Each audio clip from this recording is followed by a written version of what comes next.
Gen V. From the world of The Boys, we get the second season of Gen V, Generation V. This is a good series. I enjoyed the first season. It ended on a really big cliffhanger with everybody getting locked up. Homelander shows up and he's very upset with the Guardians. And he decides to laser somebody. How they survived that, I don't know. They haven't exactly explained that yet. But it ends with him zapping them with the laser powers, and you figure, okay, well, they're all dead. But there's an Easter egg to show that they are in prison in a room that has no doors. So I guess they put them in there and welded it shut. But Marie escapes. She finds a way, she gets out, she takes off, she heads for the hills. And then Andre decides he wants to save everybody by using his magnetic superpowers and ripping the door open. Unfortunately, much like his father, Polarity, he doesn't have, well, he's got a lot of power. He's essentially Magneto. The way their power seems to work is it affects other things, but it affects them as well. So their power, when they use it, it causes brain hemorrhaging, which for Andre led to his death. He wanted to free his friends. He knew there was a risk. He tried it anyway, and he gave himself a finger across the throat, which of course is terrible. But now one of the students brings everybody back. Kate is a part of the board. She's one of the ones that they like there now. So she petitions to bring everybody back. She tells them they'll be cool. Let me just talk to them. And they bring them back. So honestly, if Marie would have stayed in prison, Andre wouldn't have tried to escape. They all would have been released anyway. They're released and they have to get on board with the plan, man. You know, we're saying this, that, and the other. You have to say it also.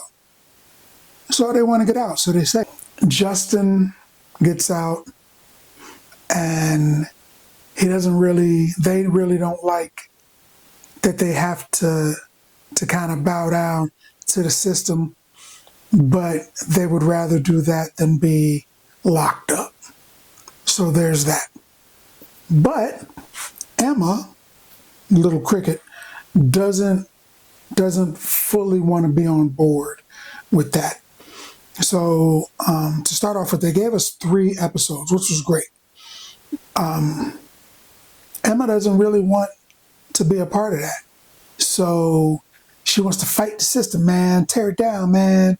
So she goes to see Polaris, which is Andre's pop. And she tells him about all the wacky things she's discovered, what's going on, yada, yada, yada. And at first he was not on board. But then he thinks about it. And he's like, let's do it for Andre. So he joins the school faculty and he's their inside man. Emma decides she's going to go and try to figure out what's going on because she wants to tear the system down. Polaris shows up and he's like, I'm going to help. Yeah, I want to kill everybody. And then after I kill everybody here at the school, I'm going to the 7.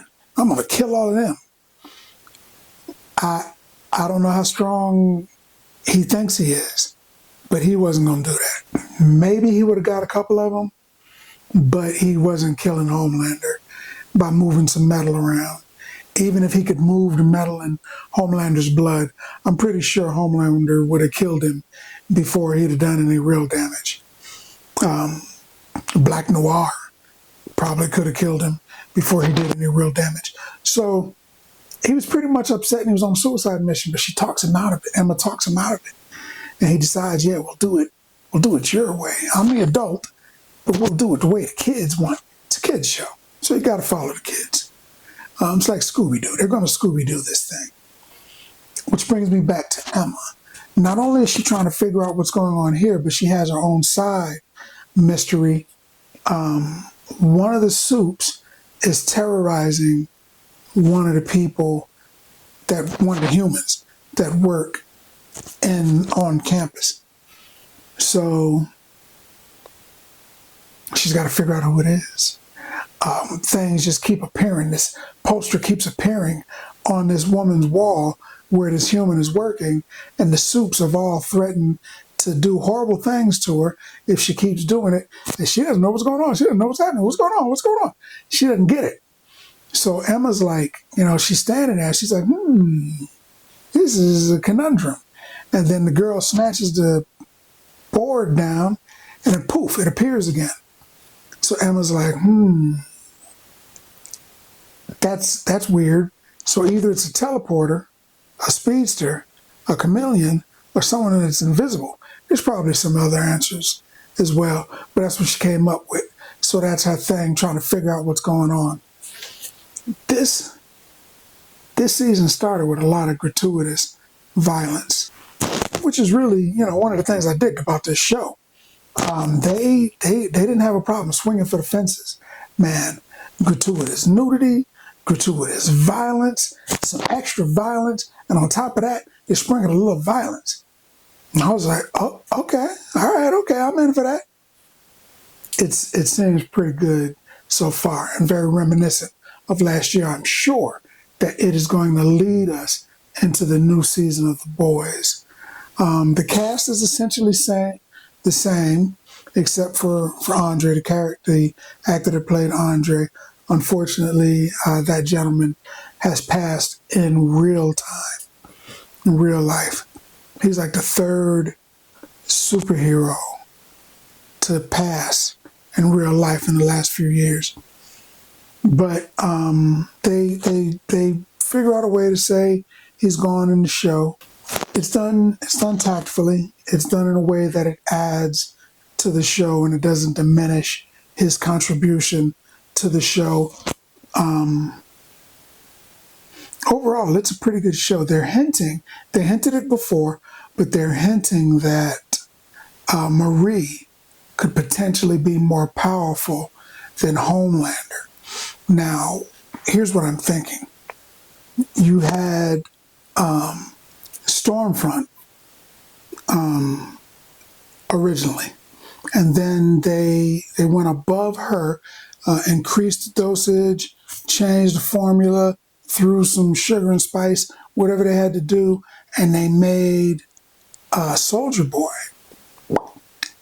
Then they took Soldier Boy's DNA, amplified it, used a magnifying glass, said Alakazam, and then they got Homelander. So now they're saying that they've got Marie, Bloody Mary, and I think that I don't think they used previous genetic material, but I think they did something different with it, and they created someone that they believe is an even more powerful soup.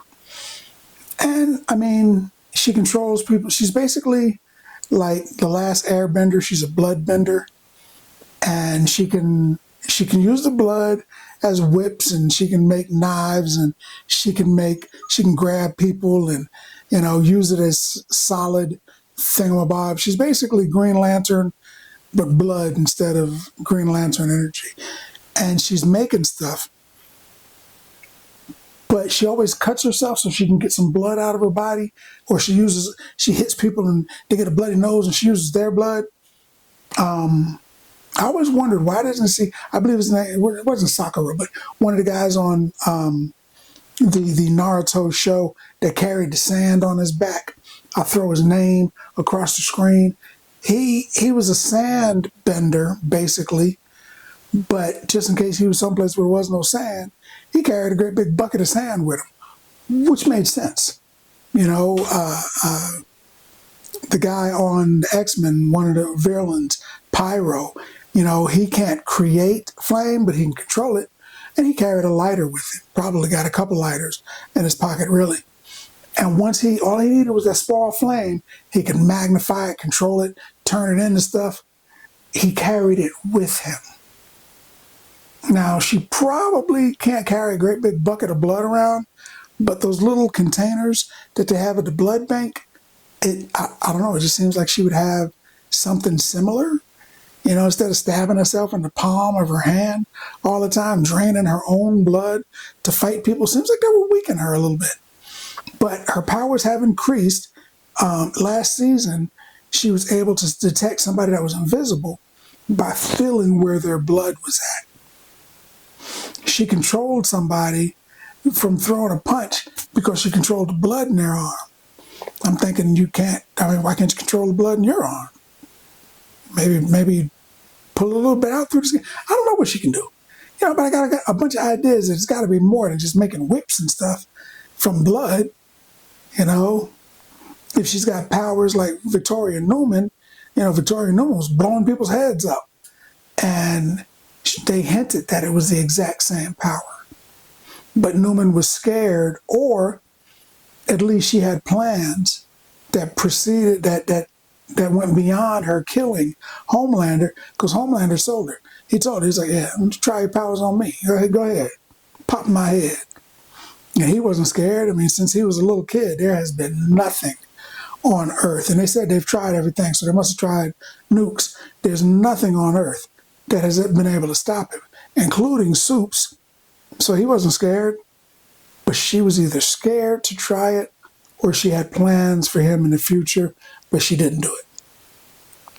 But she hinted also that that Marie was the most powerful Soup. So they got something on the back burner for her, which would be kind of cool. I wonder what it is. I don't think we're going to find out completely this season, because The Boys is coming up. And they're not secret, but they're guest starring people from The Boys onto the show. They've had The Deep. He came and he was all duded up. I didn't recognize him. If I'm looking, I'm saying, hey, that dude looks familiar. It was The Deep. Starlight has made an appearance. There's been a few appearances by people from The Boys' main universe. And that's kind of cool, because I've got to assume that there's going to be more. Special guests, but they didn't throw them all in the first 3 episodes. There's got to be some more. So I'm real curious about who else is coming. But I'm enjoying the show so far. And just like the first season, it's pretty much, a superhero murder mystery. They've done the superhero kids a lot. Teen Titans, Wonder Twins, a bunch of other shows. But this one is an adult kids show. It's about kids and it's got kids in it, but it was clearly made for adults. And those kids are all like 32, supposed to be in high school, and they're in their 30s. But, so, it's not like they're abusing children and making them do all this weird stuff. But they're filming it. It's clearly adults, but it's supposed to be kids.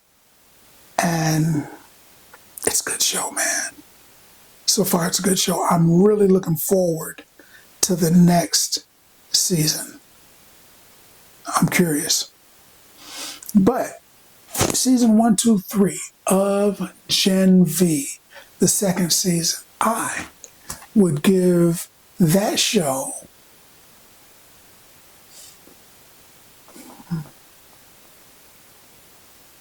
7 bags of popcorn. 7 bags of popcorn. Because that's what I think about that. More importantly, what do you think about that? Now that you had a chance to look at the video, let's talk about it some more in the comments. And always, if you like the video, if you like the content, subscribe. And then like.